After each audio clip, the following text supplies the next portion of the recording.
The perfect identity lie that keeps you broke and burned out. You've been told to adopt a productive identity and live it perfectly. Early riser, grinder, minimalist, biohacker, creator. It feels powerful for a week, then one miss explodes into shame, overcorrection, and burnout. The lie is that a perfect identity creates success. It actually creates rigidity and relapse. In this video, Yael dismantle that lie, install a flexible identity you can restart any day, and end self-sabotage. Yael learn a 3-part solution: de-shame, detach, redesign, with a reset script that kills spirals fast. Stay for the hidden rule that causes relapses and the simple model that lets you keep high standards without breaking. 1. How the perfect identity got installed. Culture loves labels because labels sell certainty. Early riser, grinder, stoic, biohacker, creator. They're tidy shortcuts that promise control, adopt the label, inherit the discipline. At first they feel great. Predictability reduces anxiety, public labels earn approval, and a single narrative gives you coherence. You say, "This is who I am," and your brain relaxes because ambiguity is scary. Here's the sneaky mechanism. Identity promises certainty, so it becomes scaffolding for self-worth. When you think, "I am a daily runner," you're not just describing behavior, you're tying your value to never missing. That's fragile. One skip isn't a skipped run, it's a crack in the self. Certainty turns brittle when life gets messy. Let me show you the usual arc. You adopt a label. Motivation spikes. Novelty fuels perfect days. Then comes the inevitable miss: flu, travel, kid meltdown, bad sleep. Instead of a neutral data point, it becomes a verdict. Maybe I am not that person. Your system flips from motivation to protection. To protect self-worth, you either punish yourself with a marathon session or avoid the work to dodge more proof. Both moves burn consistency. The hidden cost hits before the miss. When identity is rigid, every choice gets filtered through protecting the label. You skip adaptive options, short sessions, slower pace, lower scope, because they don't count. Progress options shrink, stress rises, and your brain starts policing purity instead of designing the next helpful move. Good standards quietly turn into a moral scoreboard. Now here's where most people mess up, confusing standards with self. Standards are targets. Identity, when fused to them, becomes a verdict you must protect. Once fused, small deviations feel like threats, and attention shifts to error monitoring, not learning. You stop asking, "What would help next?" and start scanning for evidence you broke character. That's how effort becomes theater. Why do fixed labels feel safe if they backfire? Because they compress uncertainty. A single rule, never miss, feels clean. Reality is messy: illness, deadlines, travel, moods. So your brain grabs certainty, but certainty is a trap. It removes negotiation until the exact moment you need it. Then, because you trained zero flexibility, negotiation feels like failure. There's a social leash too. Labels come with instant community and imagined accountability. You post the 5 a.m. photo, people clap, algorithms reinforce. Performance becomes part of identity. When performance slips, you don't just disappoint yourself, you fear status loss. More pressure, less flexibility, more fragile behavior. The thing most people miss is identity coherence doesn't require rigidity. You can feel like the same person across days by staying aligned with values and direction, not by enforcing identical outputs. We learned identity as noun, I am X, instead of identity as verbs. I do systems that produce Y, nouns demand purity. Verbs allow variation. Variation is how you keep moving when capacity dips. Let's make it concrete. Day 1, creator pushes you to publish. By day 10, creator polices you. You stop experimenting because experiments risk bad output that could threaten the label. You cling to safe patterns and stall, or you overextend to prove you're a real and burn out. Same label, different day, opposite results. The problem isn't ambition, it's brittleness. Quick micro story. A client became a daily writer. 2 weeks flawless, then travel hit. He missed 2 days, panicked, and tried to repay with a 6-hour marathon. That nuked his energy, so he avoided writing the next day because the bar felt impossible again. What fixed it wasn't willpower. It was swapping the noun for a system and separating self-worth from the streak. He returned to small deposits and shipped weekly again. Before we move on, notice the loop. Identity promises certainty, certainty makes self-worth fragile, fragility amplifies shame, shame narrows options, narrowed options cause more misses. That's the trap. Standards are good. But when standards become self, you lose adaptability, the one skill goals actually require. Here's the unlock. Keep high standards, but detach them from your worth and attach them to systems you can scale. Identity becomes, I run roles, rules, and rituals that produce why the day goes sideways. You dial down scope, not your sense of self. You restart without penance. That's coherence without fragility. Now that you can see how the perfect identity was installed, and why it fractures under real life, we can pull the fuse on shame and rebuild something flexible. Because once you stop confusing standards with self, you can keep the bar high and recover fast from misses. Next, we'll expose the shame-fueled loop that turns one slip into a spiral and show you the 5-word reset that ends it. 2. The shame-fueled performance loop.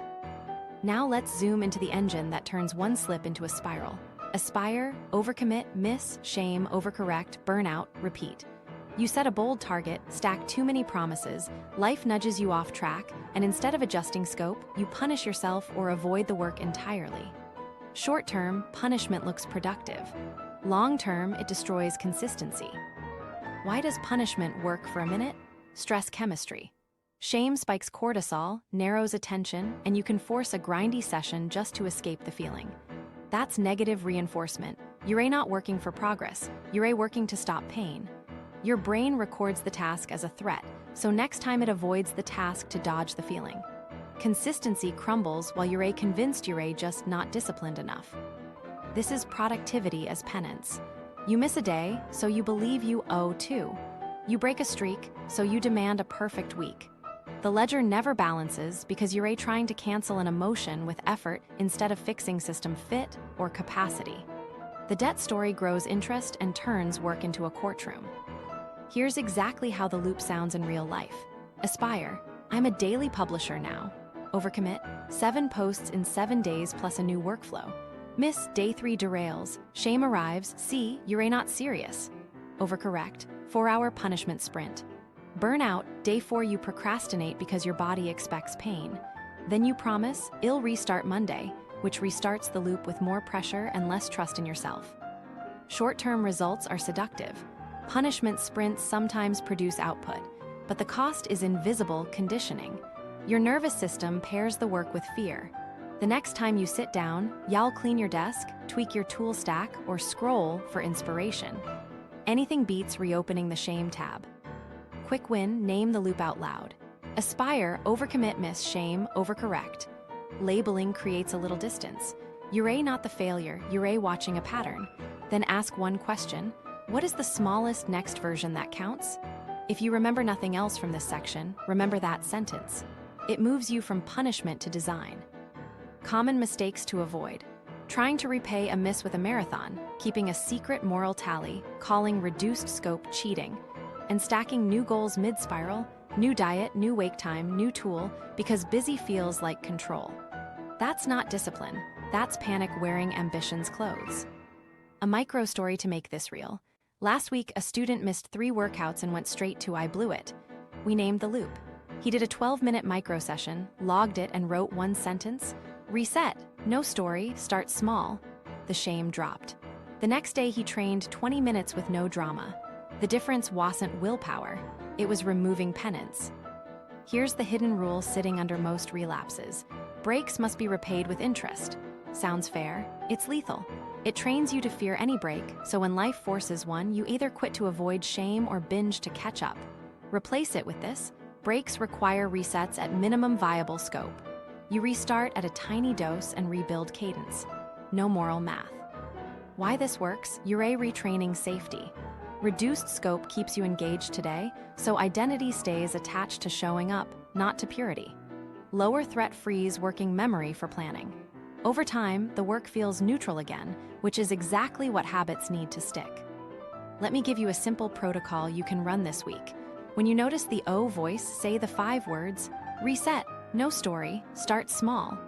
Then execute a micro version in under 5 minutes. Log it as on the board. That phrase marks continuity. Tomorrow you can scale, but today you broke the loop. One more quick test. After a miss, measure rumination time. In the shame loop, yowl stew for hours. With a clean reset, spin down shrinks. If your rumination time is dropping, your system is healing. That's progress you can't see on the output scoreboard yet, but it's exactly what raises your average. Bottom line, you don't need harsher standards. You need safer restarts and smaller next steps. Punishment produces spikes and crashes. Design produces steady reps. In the next section, we'll look at the brain basis for why flexibility beats rigidity and how to wire your identity so misses become information, not verdicts. 3. Brain basis. Identity rigidity versus cognitive flexibility. You've felt the spiral. Here's why your brain fuels it. Under pressure, your control system flips into threat mode. Threat mode is great for survival. Detect errors fast, narrow attention, act now. It's terrible for learning and adjustment. When identity fuses with purity, misses feel dangerous, so your brain camps in that threat circuitry and treats flexibility like risk. Let me break it down simply. You've got two broad control patterns. One biases toward error monitoring and conflict detection, tight focus, short time horizon, low curiosity. The other supports exploration and set shifting, broader view, longer horizon, higher curiosity. When you moralize output, your brain flags deviations as threats, so you overactivate monitoring and underactivate updating. You get speed without wisdom. The thing most people miss is Mrs. Errant a willpower problem, they're an updating problem. When a plan collides with reality, you need to switch rules quickly. Cognitive flexibility is that switch, shifting sets, trying a smaller rule, preserving direction while changing tactics. Rigid identity locks the gear. You keep pressing the same pedal harder, even as the road changes. Here's the shortcut nobody teaches. Safety precedes flexibility. If a deviation threatens your worth, exploration shuts down. Lower perceived threat, and the planning network comes back online. That's why reduced scope works. Tiny versions are not laziness, they're signals of safety. They tell your nervous system, we can stay in motion without pain. Once safe, you can update the plan instead of policing purity. In practice, a flexible identity treats rules as tools. You hold a small menu of valid rules that map to different contexts. Full session counts. Microversion counts. Mobility only counts. Travel mode counts before noon. Each is pre-approved. On a tough day, you don't argue, you switch rules. The work remains familiar, your body doesn't brace, and momentum survives. Why does this reduce burnout? Threat mode burns glucose on protection, rumination, self-critique, perfectionist tinkering. Flex mode frees that fuel for design, slotting the next smallest helpful move. Less rumination means faster re-entry, which compacts recovery time after a miss. Burnout isn't just volume, it's spending hours in a defended state. Flexibility lowers the tax. Two practical markers tell you which mode you're in. First, rumination time after a miss. Long spin down equals rigidity. Short spin down equals flexibility. Second, swap speed. How quickly can you choose a smaller valid rule without bargaining? Slow, emotional negotiation means threat. Fast, neutral switching means safety. Track these for a week, they're cleaner than mood. Now here's where most people mess up. They try to install flexibility on top of shame. It won't stick. Shame keeps the alarm system hot, so any reduction feels like cheating. Yowl, allow a microversion but secretly judge it, which puts you back in monitoring. That's why the 5-word reset matters. Reset. No story. Start small. It cuts the moral soundtrack so the switching circuits can engage. Let me show you a tiny field test. Next time you miss, say the script out loud, then run a under 5-minute microversion. As you start, scan your body. If your chest loosens and your breath deepens, that's the threat system releasing. Notice what returns, planning clarity, curiosity, even a sense of play. That's flexibility turning back on. Log it as on the board. Identity continuity, not heroics. Another useful lever is pre-labeling modes. Make 2 toggles, standard mode and travel mode. Standard uses your usual rules. Travel preloads smaller rules, micro before noon, no 20 days, mobility counts. When context shifts, flip the toggle once and obey that set. You're outsourcing the decision so you don't negotiate under stress. Each clean flip is a rep for flexibility. If you remember nothing else, remember this. Identity as noun triggers purity and threat. Identity as verbs, roles, rules, rituals, maps to your brain's set shifting. Verbs are swappable. Swappable is safe. Safe brains update fast. Fast updates beat perfect plans. One micro story. A client's toddler got sick during launch week. Old self fused to grinder, so any reduction felt like failure. We pre-swapped to travel mode for 3 days. Rule became ship a scoped update by 4 p.m., micro writing at night. He shipped small, slept more, and re-expanded the next day. No spiral because the switch was legitimate, not a loophole. So the play is simple. Create safety with clean resets. Pre-approve smaller rules. Practice fast switches. Track rumination and swap speed. Do that, and your brain stops guarding a label and starts guiding a process. Next, turn that process into a model you can run daily, roles, rules, and rituals that give you coherence without brittleness. 4. The Flexible Identity Model, FIM, Overview. So if rigidity burns you out, here's the model that replaces it, the Flexible Identity Model. The core shift is simple, swap labels for processes.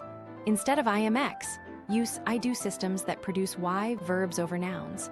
When identity is behavior, not branding, it flexes with context while still aiming at the same outcome. You stop defending a costume and start running a process. The model runs on 3 pillars: roles, rules, rituals. Roles are temporary hats with a job to do and an end date.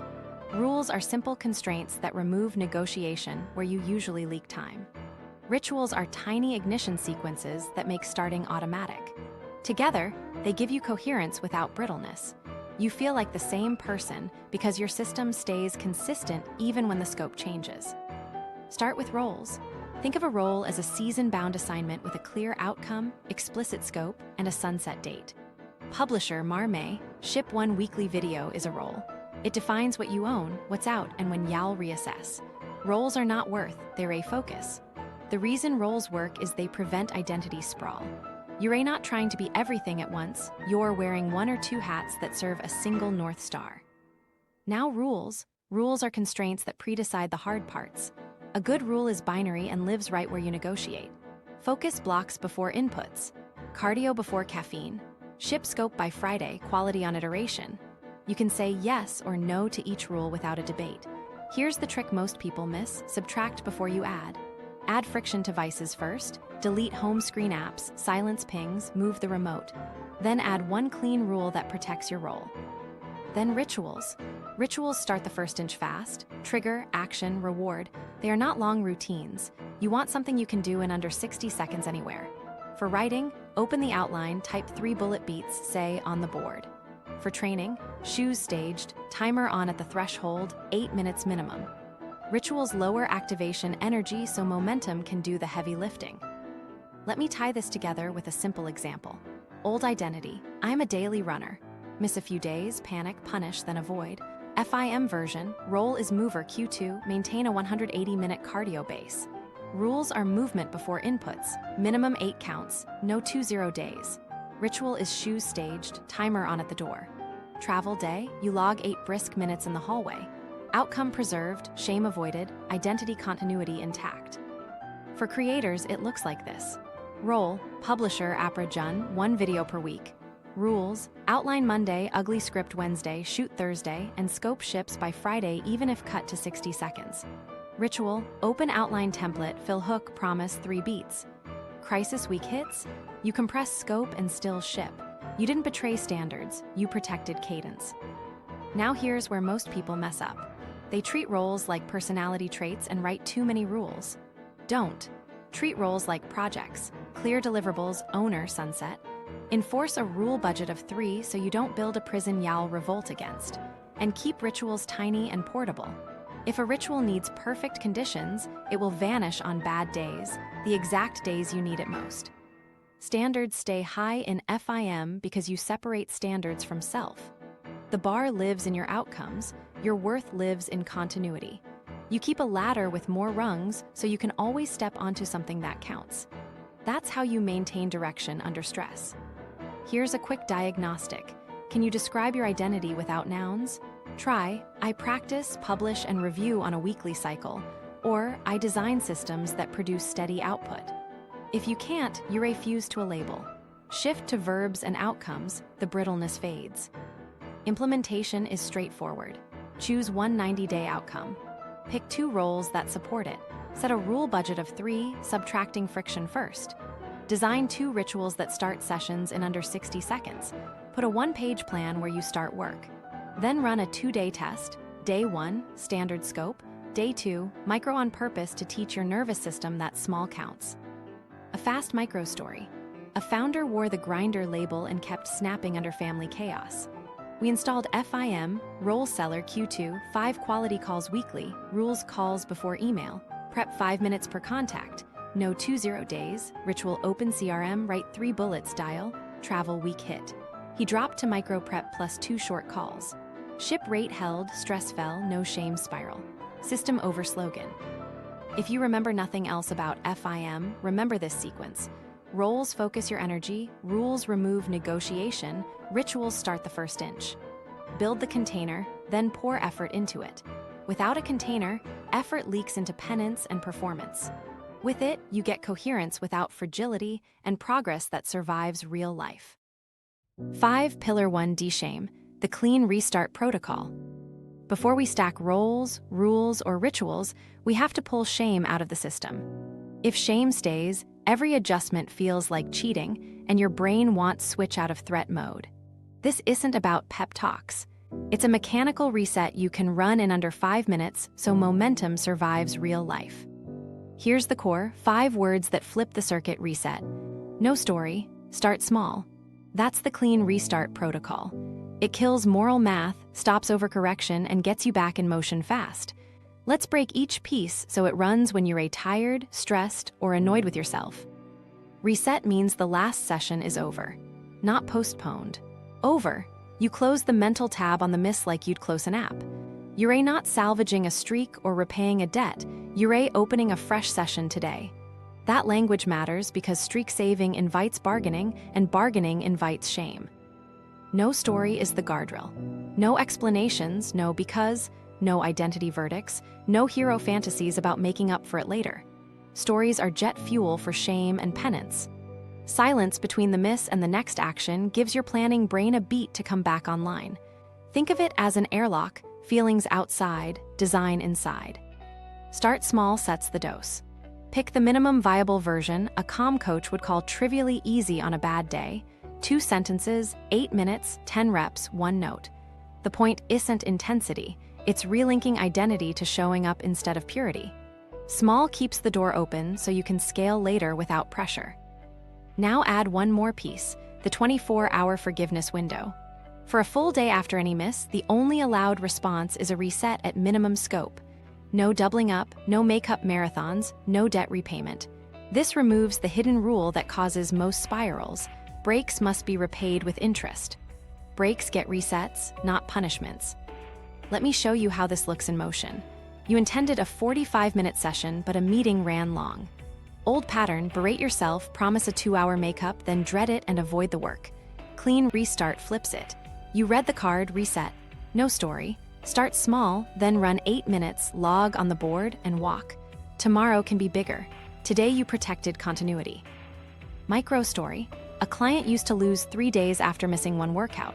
Day 1 was shame spin. Day 2 was a brutal catch-up that wrecked recovery.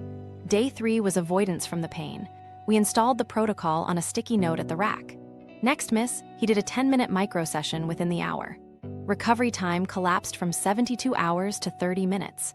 Fitness didn't improve because he suffered more, it improved because he restarted faster. Common mistakes to avoid. First, compensating with marathons. It feels righteous, it teaches your body that work equals pain. Next time you approach the task, you'll flinch. Second, keeping a secret tally. You say no story, but you quietly add debts to pay Saturday. That pressure nukes weekends and trust in your system. Third, labeling tiny resets as fake. That's the purity script talking. Small is the bridge between bad days and good ones. Implementation so it actually runs under stress.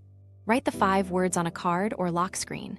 Place it where you start: laptop, door, gym bag. Pre-decide your micro versions, 2 sentences, 8 minutes, 10 reps, 1 note. Pick a trigger. The moment you notice a miss or feel that shame prick, read the card and execute the micro version within 5 minutes. log it as a full rep with the phrase on the board. You're logging continuity, not volume. A quick test you can do today. If you missed yesterday, say the script out loud right now. Then do your micro version immediately. Notice your body shift. Jaw loosens, breath deepens, planning returns. That's your nervous system leaving threat and re-entering flexibility. You just taught it that deviation doesn't equal danger. You might worry, want I coast on tiny reps? 2 answers. 1, roles and rules will set volume and cadence. We're building the floor, not the ceiling. 2, people rarely underdo good days. Most failures come from all-or-nothing collapse on bad ones. The protocol prevents collapse. Make it social light. Tell one trusted person you're using a 24-hour forgiveness window and the 5-word script. If you text, spiral, they reply, reset approved. You're outsourcing permission so you can't slide back into penance. What if you break the window and punish anyway? You don't owe penance for penance. You run the protocol at the next chance. Shame loves all or nothing. The protocol keeps the next smallest step available. One last nuance. Celebrate the reset, not the volume. Say on the board when you complete a micro version. That phrase cements identity continuity. Over time, that continuity builds calm confidence, the kind that doesn't need perfect conditions. Run this for 1 week. Track 2 numbers, time to reset after a miss and number of days with at least a micro version. If time to reset shrinks and micro days stack, your system is healing. That's the foundation we need before we detach self-worth from daily metrics and redesign your container with roles, rules, and rituals. 6. Pillar 2, detach. Output not equal to identity.